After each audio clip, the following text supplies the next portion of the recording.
Salut la machine et j'espère que tu es au top. Dans cette vidéo, on va reprendre la notion d'onde dans un exercice type. Vraiment un exercice que tu peux avoir le jour de ton interro par exemple. On va surtout parler des ondes mécaniques et ondes mécaniques progressives. Allez, on est parti.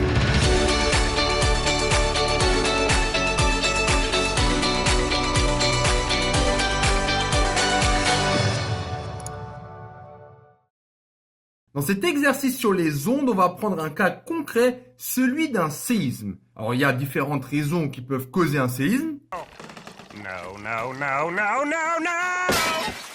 Bon, peut-être pas à ce point-là non plus. Alors, l'exercice. Lors d'un séisme, les ondes traversent la Terre. Alors, on s'imagine qu'il y a un endroit où il y a un séisme. Ici, on va dire. Boum. À partir de cet endroit, qui s'appelle comment? L'épicentre, il y a des ondes qui vont se propager et qui vont traverser la Terre. Alors là, ce qui a marqué, c'est que la structure des milieux traversés change. Parce que peut-être que, je sais pas, peut-être qu'au début, ça sera de l'herbe, donc de la terre. Après, ça sera peut-être goudronné. Donc on voit bien qu'il y a, de manière générale, différentes structures lorsqu'un séisme se propage. Ces milieux traversés qui vont être différents, ils vont créer un changement au niveau de la vitesse de propagation, de l'amplitude et tout ça. Bref. Les sismologues, eux, ils sont positionnés quelque part. Ils arrivent à capturer différents types d'ondes. Voici, donc ça c'est l'énoncé. Maintenant, passons aux questions. En cas de séisme, dans quelle direction se propagent les ondes? Donc ça déjà, c'est un truc à connaître, c'est du cours pur. C'est que si j'ai des ondes qui se propagent, alors ça peut être soit un caillou dans l'eau, soit un séisme, est-ce qu'il y a des directions préférentielles? Non. Donc là, tout simplement, dans quelle direction? Toutes. Voilà. Tu fais une phrase, mais c'est ça la bonne réponse. Maintenant, de quel type d'onde s'agit-il? Ah, ça c'est encore une question de cours qui en fait fait appel à nos connaissances sur les types d'ondes. Qu'est-ce qu'il y a comme type d'onde? Alors il y a deux grandes familles. Est-ce que tu te rappelles? La première, c'est les ondes électromagnétiques. Et la deuxième, c'est tout ce qui est ondes mécaniques. Ça, c'est les deux grandes familles. Alors maintenant, c'est quoi la différence? Alors, j'ai fait une vidéo où j'explique vraiment la différence entre ces deux types d'ondes, mais c'est quoi la différence entre ces ondes? Alors, l'électromagnétique, c'est ce qui nous vient de l'univers, hein, par exemple, c'est ce qui nous vient du Soleil. Donc, elle peut se propager également dans le vide. Par contre, mécanique, M, tu vois, il faut toujours de la matière. Il faut déjà, donc elle se propage dans une matière, donc ça va être une onde mécanique. Et en plus de ça, qu'est-ce qu'on peut dire? Un séisme, il transporte aussi de l'énergie. Donc ça va être une onde mécanique progressive, parce que dès qu'il y a cette notion d'énergie, c'est une onde progressive. Donc la mécanique progressive. Ensuite, au niveau de la vitesse, que faut-il conclure, sachant que ça traverse différents milieux? Ça, c'est juste une question de compréhension. C'est si maintenant on parle de vitesse, hein, tiens, le train d'onde a eu telle et telle vitesse. Donc, on peut se demander, c'est vrai que, regarde, au final, j'ai une onde, et sauf que cette onde, une fois, elle va être dans le milieu A, une fois, elle va être dans le milieu, on va dire, B. Donc, vu qu'il y a un changement de vitesse de propagation, on parle de quelle vitesse? De celle-ci ou de celle-ci? Donc, dès qu'on va parler de vitesse, en fait, on va parler de vitesse moyenne. Ça, c'est juste des petites questions que tu peux avoir sur la compréhension de manière générale. Alors maintenant, passons aux questions encore un tout petit peu plus techniques. Voici ce que les sismologues capturent. Hein. Dans leur base, ils ont ça. Donc, supposons qu'ils se trouvent à... Donc là, il y a voilà, on va dire là, il y a eu le tremblement de terre. Et eux, ils se trouvent quelque part à une distance que je vais noter D. Donc là, il y a les ondes qui se partagent partout, hein, tout autour d'eux, et à un moment, ça arrive ici. Et eux, en fait, qu'est-ce qu'ils arrivent à choper? Qu'est-ce qu'ils arrivent à observer ici? Je te laisse le temps de voir. Donc là, on a juste un temps. En fait, on voit un certain temps ici. Donc là, j'ai 12 heures 5 secondes, 12 heures 15 secondes, 12 heures 1 minute et 8 secondes. Donc on voit bien qu'il y a un intervalle de temps et on peut observer 1, 2, 3. 3 trains d'ondes. On appelle ça comme ça. Au niveau de la vitesse, si on suppose maintenant que ces 3 trains d'ondes viennent du même séisme. C'est-à-dire qu'ils ont le même épicentre. Et est-ce qu'on peut en déduire de leur célérité? Alors, la célérité d'une onde, c'est bien la vitesse. Donc, regarde, ça c'est simple. Si je note ça, le train d'onde A, B, C. Moi, je suis à une certaine distance. A, il arrive d'abord, puis B, puis C. C'est au niveau du temps. Là, c'est bien le temps, si tu veux. Donc, qu'est-ce qu'on peut dire de VA par rapport à VB, par rapport à VC? Voilà. VA est plus grand que VB, VB est plus grand que VC. Parce que lui, il arrive avant. Donc, formellement, on va y aller un peu plus avec les formules.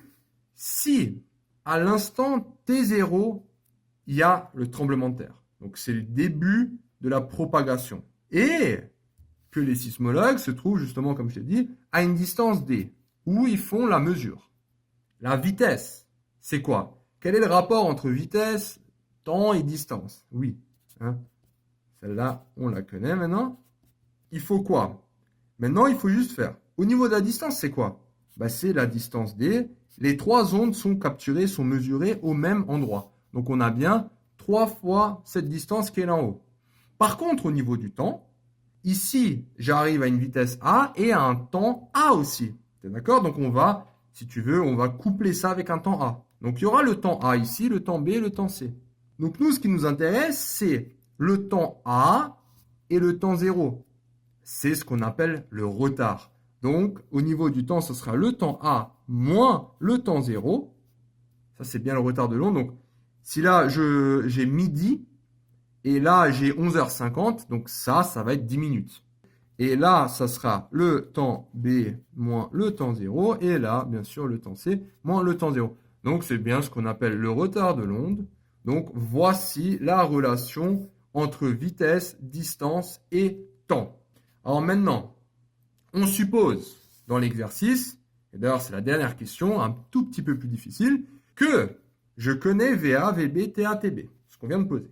Est-ce qu'à partir de là, j'arrive à en déduire à quelle distance sont les sismologues? Est-ce qu'on sait faire ça? Alors déjà, ce D, il est où? Il est là. Ça, c'est ce qu'on cherche. Est-ce que j'arrive à déduire D? Donc maintenant, si j'avais juste VA, tu vas me dire, oui, D est égal à VA fois ça. Je passe ça de l'autre côté. Sauf que, d'après l'énoncé, je connais VA et TA. Donc, je connais lui et lui. Lui et lui. Mais je ne connais pas T0. Donc là, concrètement, j'ai quoi? J'ai deux équations avec combien d'inconnus? Deux inconnus. Donc, ça va juste être une résolution au final purement mathématique. Il suffira d'isoler une inconnue, donc on va dire T0 dans une équation, puis de l'injecter dans la deuxième. Donc, on va prendre cette équation, on va isoler T0 et on va le mettre là-dedans pour trouver la vitesse. La distance. Ok, on est parti?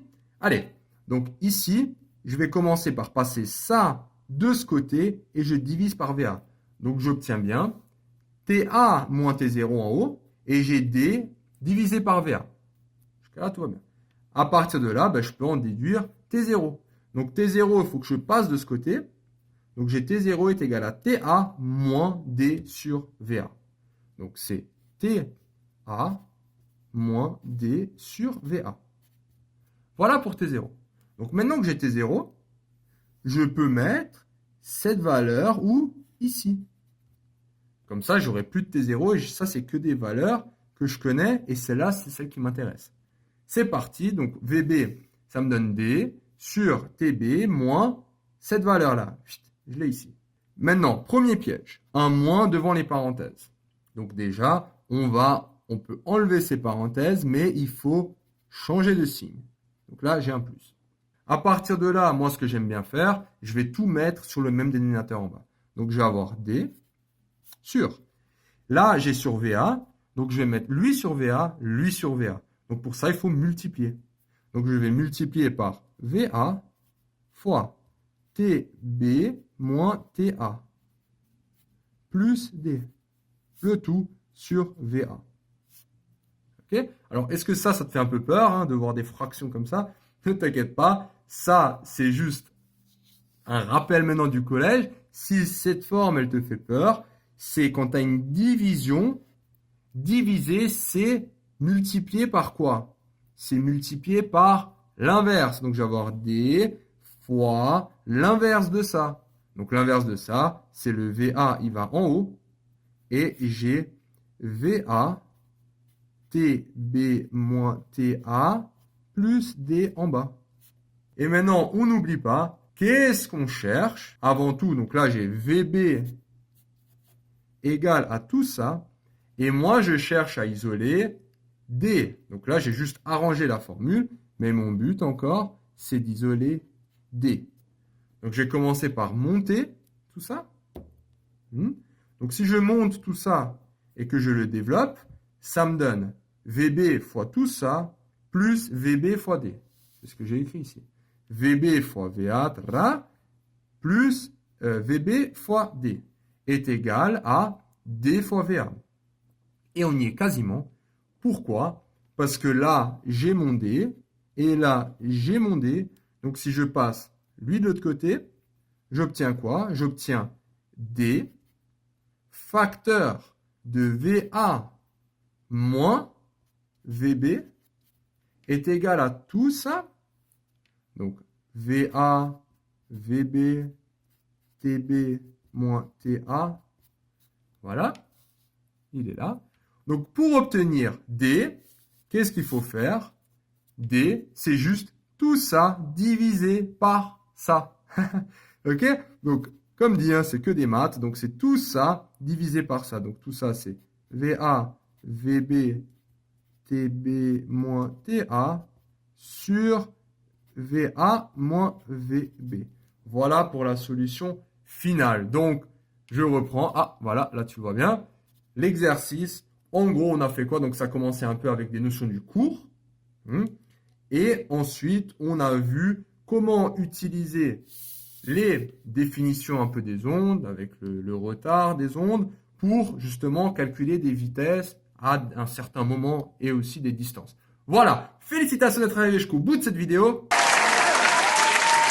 Cette vidéo t'a plu? Ça tombe bien, il y en a encore. Sur matrix.fr, tu peux non seulement télécharger le résumé de cette vidéo, mais aussi retrouver tout ton programme avec plein d'exercices corrigés étape par étape. Tu peux aussi défier tes amis dans des jeux et te mesurer à la communauté Matrix pour gagner un cadeau tous les mois. On se retrouve sur matrix.fr.